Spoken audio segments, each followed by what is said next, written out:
नमस्कार दोस्तों, stock market insights में आपका स्वागत है। आज की वीडियो में हम आईडीएफसी फर्स्ट बैंक लिमिटेड के ऊपर एक वीडियो बनाएंगे।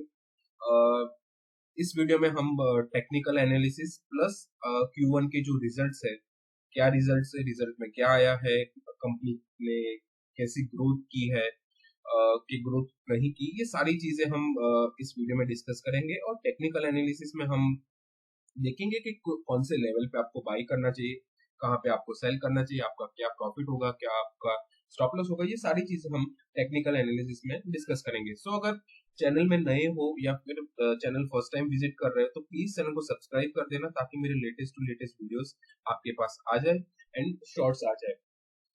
जैसे कि मैंने पीएनबी के ऊपर भी कुछ टाइम पहले ही वीडियो अपलोड किया है। अगर आप पीएनबी में इंटरेस्टेड हो, फॉर एग्जांपल आपने परचेज किया है या फिर आपको रिजल्ट देखना है, तो आप मेरे पीएनबी का रिजल्ट देख सकते हो, मतलब मेरे चैनल में जाके पीएनबी का वीडियो देख सकते हो। चलिए बात करते हैं आईडीएफसी फर्स्ट बैंक की। तो जैसे कि अगर आप क्लोजिंग देखो तो क्लोजिंग 74.58 के पास क्लोजिंग हुई है। स्टॉक में ज्यादा कुछ मोमेंटम नहीं। सिंस मार्केट अगर आप फ्राइडे को देखो तो ऑलमोस्ट एक अच्छा खासा मोमेंटम देखे गया था, चाहे वो बैंक निफ्टी हो, निफ्टी 50 हो, या फिर आईटी इंडेक्स हो, या फिर फार्मा सेक्टर हो। फ्राइडे को एक जबरदस्त तेजी देखी गई, लेकिन इस स्टॉक में तेजी नहीं दिखी। चलिए पहले सबसे पहले मैंने ओपन कर दिया है कंसोलिडेटेड फाइनेंशियल रिजल्ट। अगर हम देखें तो ऑलमोस्ट इसमें हम लोग सॉरी टोटल इनकम देखते हैं, तो पिछले साल का अगर टोटल इनकम देखें तो ऑलमोस्ट यहाँ पे 8,23,247 का ये है। हालांकि मैं फर्स्ट तरीके से इन सबसे पहले बोल देता हूँ कि ये इन लैक्स है, ठीक है। ये जो भी फिगर्स वो इन लैक्स है। यहाँ पे लास्ट ईयर का अगर हम देखें टोटल इनकम और करंट ईयर का टोटल इनकम देखें, तो वहां पे एक अच्छी खासी इंप्रूवमेंट है, ऑलमोस्ट 10 लाख के आसपास इधर यहाँ पे इनका इनकम इंक्रीज हुआ। अगर पिछले क्वार्टर भी देखे तो पिछले क्वार्टर 9 लाख के आसपास था एंड इस बार 10 लाख के आसपास। एक चीज कॉमन है यहाँ पे कि quarterly as well as Y on Y, यानी कि ईयर ऑन ईयर यहाँ पे इनका टोटल इनकम इंक्रीज हुआ है, जो कि एक अच्छा पॉजिटिव साइन है एक बैंक के लिए। अगर हम टोटल एक्सपेंस की बात करें, टोटल एक्सपेंस यहाँ पे ऑलमोस्ट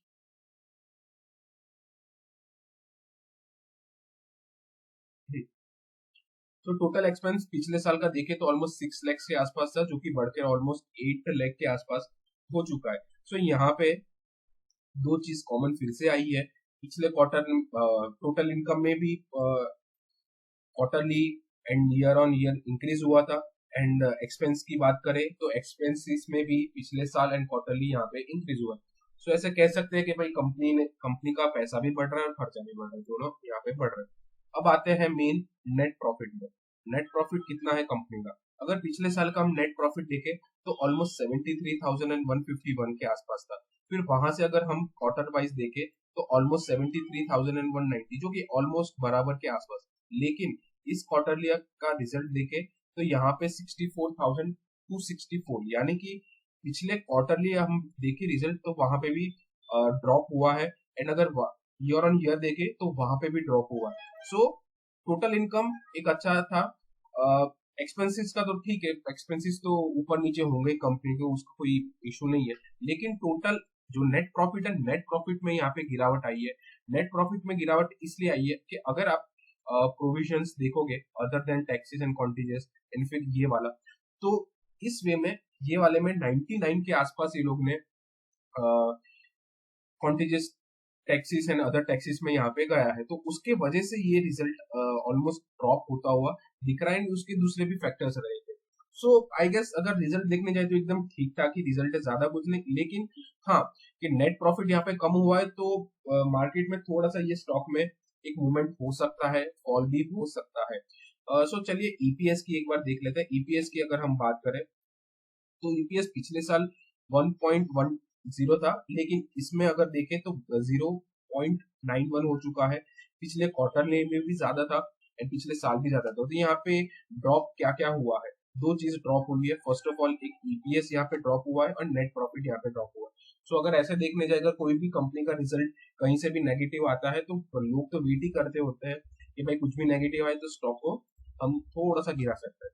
लेकिन देखते हैं स्टॉक को गिरा सकते हैं कि नहीं, कि कितना गिर चुका है आपके सामने ही है। फर्स्ट ऑफ ऑल मैंने वन डे का चार्ट आपके सामने ऊपर करके रखा है। एक चीज यहाँ पे कॉमन है कि मार्केट ऑलरेडी एक डाउन ट्रेंड में चल रहा है। अगर आप एक चीज नोटिस करोगे, यहाँ से यहाँ, यहाँ से यहाँ, यहाँ से यहाँ और यहाँ से यहाँ, और पता नहीं अब कहाँ से कहाँ सो मार्केट में ये स्टॉक ऑलरेडी गिर चुका है। अब कितना गिरेगा किसी को नहीं पता, लेकिन हम लोग पहले देख लेते हैं कि मार्केट में ये स्टॉक कितने टाइम से नीचे एक डाउन ट्रेंड में है। सो अगर 349 डेज में ऑलमोस्ट 30% ये स्टॉक फिनिश हो चुका है, मतलब 30% ऑलमोस्ट ये स्टॉक गिर चुका है। 100 रुपए के आसपास, आई गेस 100 रुपीज के आसपास का ही है इसका, यस 100 रुपीज का हाई, जिसका लो ऑलमोस्ट इस लेवल के आसपास हो, 70 के आसपास। ऑलमोस्ट 30% ये स्टॉक फिनिश हो चुका है। अब कितना गिरेगा, मुझे एक ऐसा लगता है बेट इस पे ले सकते हैं, वो तो थोड़ी देर के बाद एक्सप्लेनेशन में बता दूंगा। ठीक है, हम लोग फर्स्ट 1 मंथ का चार्ट देखते हैं। 1 मंथ का चार्ट में देखें तो यहाँ पे भी एक जबरदस्त नेगेटिव ही दिख रहा है मार्केट में। यहाँ पे कोई पॉजिटिव सेंटीमेंट तो नहीं दिख रहा मुझे। अगर 1 वीक की अगर हम बात करें तो 1 वीक में भी कुछ भी ऐसा ग्रीन बार या फिर ग्रीन कैंडल तो कई एंगल से नहीं लग रहा। सो एज एन मार्केट में देखें तो ये स्टॉक एकदम नेगेटिव जोन में पहले से था, और ये रिजल्ट आने के बाद और गिर सकता है, नहीं गिर सकता, नो आइडिया। लेकिन मुझे लगता है कि थोड़ा सा तो ये स्टॉक में गिरावट होनी चाहिए। एक चीज आपने कॉमन, यहाँ पे एक पैटर्न बन चुका है ये स्टॉक का। अगर आप थोड़ा सा ये देखिए, आपके सामने मैंने एक इजी वे में समझाने के लिए ये चैनल ड्रॉ कर दिया है, जो कि इसी चैनल में कंटिन्यूसली स्टॉक चल रहा है। अगर यहाँ पे देखे ये ऑल टाइम हाई था, तो हम क्या करेंगे, फर्स्ट ऑफ ऑल मैं आपके सामने एक सॉरी हाँ लाइन बना देता हूँ ऑलमोस्ट इस लेवल के आसपास। सो हमको आइडिया मिल जाएगा कि इस बैंक का ऑल टाइम हाई क्या है। तो ऑल टाइम हाई 100 के आसपास, ठीक है, 100 का ऑल टाइम हाई है। एंड रेजिस्टेंस है, रेजिस्टेंस का के स्टॉक में उछाल आ गया था। एंड पता नहीं अभी मंडे को यानी कि कल किस हिसाब से ये रिएक्ट कर, ठीक है। अब रही बात जिन्होंने भी परचेज किया है, फॉर एग्जाम्पल 90 के आसपास किया है, 100 के आसपास किया है, 80 के आस मतलब 74 के ऊपर जिन्होंने भी परचेज किया है, एंड वो लोग तो ऑलमोस्ट लॉस नहीं हो गए। और वो वेट कर रहे होंगे कहाँ पे बाई करना है या फिर कहाँ पे एग्जिट करना है। अब मेरा क्वेश्चन एक ही, मतलब एक क्वेश्चन है उन लोगों के लिए कि आपने ये स्टॉक क्यों लिया था। क्यों इन द सेंस, क्या आपने लॉन्ग टर्म के लिए लिया था या फिर शॉर्ट टर्म के लिए लिया था। अगर आपने शॉर्ट टर्म के लिए लिया है तो आपको ये स्टॉक में पहले से ही एग्जिट कर देना था। फॉर एग्जाम्पल कोई पर्सन 100 रुपीज, मान लो कि मैंने 100 रुपीज पे लिया है, एंड अगर आप देखें तो फर्स्ट ऑफ ऑल ये स्टॉक ऑलमोस्ट सितंबर पिछले साल का 100 रुपीज के आसपास आया था। एंड इसका लो कहां तक बना था, ऑलमोस्ट 80 रुपए, ऑलमोस्ट हाँ 80 रुपए के आसपास। सो ऑलमोस्ट 20 रुपए चले गए। कितना परसेंट चला गया, कैलकुलेट कर लो आप, ठीक है। सो अगर 100 रुपीज के आसपास भी 80 रुपए पे आप बने रहे, एंड 80 रुपए के आसपास भी और 75 तक, यानी कि ऑलमोस्ट 70 तक गिरा था, अभी भी बने रहे, तो मुझे नहीं लगता कि शॉर्ट टर्म के लिए इसको शॉर्ट टर्म नहीं, इसको लॉन्ग टर्म ही बोलेंगे। शॉर्ट टर्म में कैसा रहता है कि अगर आपने 100 रुपीज का चीज 90 रुपीज हो गया तो आप वहां से एग्जिट कर सकते हो। आप वेट नहीं कर सकते कि स्टॉक में जब तक स्टॉक एक प्रॉफिट में नहीं आ जाता तब तक मैं इसको होल्ड करूंगा, तो वो तो लॉन्ग टर्म हो गया। तो शॉर्ट टर्म को मिक्स मत करना लॉन्ग टर्म से। लॉन्ग टर्म में आप 1-2 साल 5 साल तक होल्ड कर सकते हो, लेकिन शॉर्ट टर्म के लिए लिया था 100 पे एंड अभी भी 74 पे आप बोल रहे हो कि मैंने शॉर्ट टर्म पे लिया है, तो वो शॉर्ट टर्म नहीं, वो लॉन्ग टर्म हो जाता है, ठीक है। एंड जिन्होंने भी शॉर्ट टर्म में अपर प्राइस में लिया था होगा, उनको तो एग्जिट कर ही देना चाहिए ये स्टॉक से। मेरा ऐसा प्रीफर ये है कि आप दूसरे स्टॉक में भी जा सकते हो। बिकॉज अगर आप देखो तो 1 साल हो गया, 1 साल के आसपास हो गया, ये स्टॉक में कुछ मोमेंटम नहीं है। 1 साल से ये स्टॉक कुछ भी नहीं कर रहा, तो कोई मतलब नहीं है। सो यहाँ पे आपको क्लियर कट आइडिया होना चाहिए कि जब भी आप कोई स्टॉक लेते हो तो कितने दिन तक होल्ड करने वाले हो या फिर कहाँ तक आप होल्ड करने वाले हो, ठीक है। So first of all time high आपको पता चल गया 100 पर है, उस वे में नीचे आए, और यहाँ पे कंटिन्यूसली एक पैटर्न है, यहाँ पे एक चैनल बना है, तो एक यहाँ पे सपोर्ट है। कंटिन्यूसली आप देखोगे तो इस लाइन के आसपास इस चैनल के ऊपर ही अंदर अंदर खेल रहा है। अब रही बात कि मार्केट में आपको कहाँ पे फ्रेश एंट्री लेनी है, ठीक है। फ्रेश एंट्री आपको इसी लेवल पे लेनी है जब तक मार्केट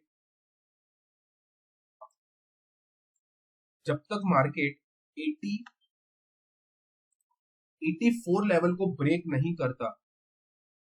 मैं एक यहाँ पे लाइन बना 54 पे, इसका रीजन भी मैं आपको बता दूं।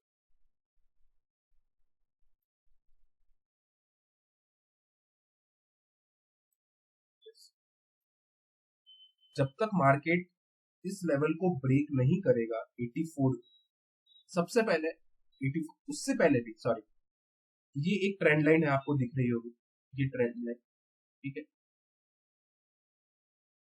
मार्केट अगर ट्रेंड लाइन के ऊपर रहती है तो थोड़ा सा अप के साइड जाती है, अगर मार्केट ट्रेंड लाइन के नीचे रहती है तो डाउन साइड जाती है। तो अभी मार्केट में क्या हुआ है कि ट्रेंड लाइन के नीचे ही है, ठीक है। सो अगर मार्केट कल नेगेटिव साइड खुलती है तो पॉसिबिलिटी है कि मार्केट में और अच्छा खासा गिरावट यहाँ तक लेके जा सकते हैं, एंड इसका लेवल ऑलमोस्ट 64 के आसपास, या फिर ये लाइन कहाँ पे दिख लेते हैं 67 के आसपास तक गिरावट हो सकती है।